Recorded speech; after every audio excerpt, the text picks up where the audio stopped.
आई भैया 2-3 आदमी के फोन आइल बा के गाड़ी नइखे बनत, एगो बियाह के गाड़ी बनो। ताही एगो बनाओ तनी, कमेंट में रउआ लोग लिखी कैसन लागता।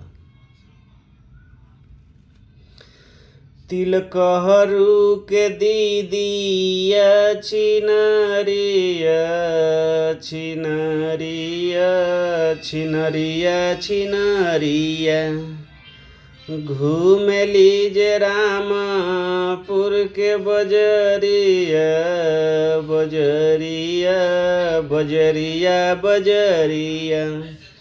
ओही बजरिया में उमेश भैया के डेरा, ओही बजरिया में उमेश भैया के डेरा। मारी दिले तिरछी नजरिया नजरिया नजरिया नजरिया।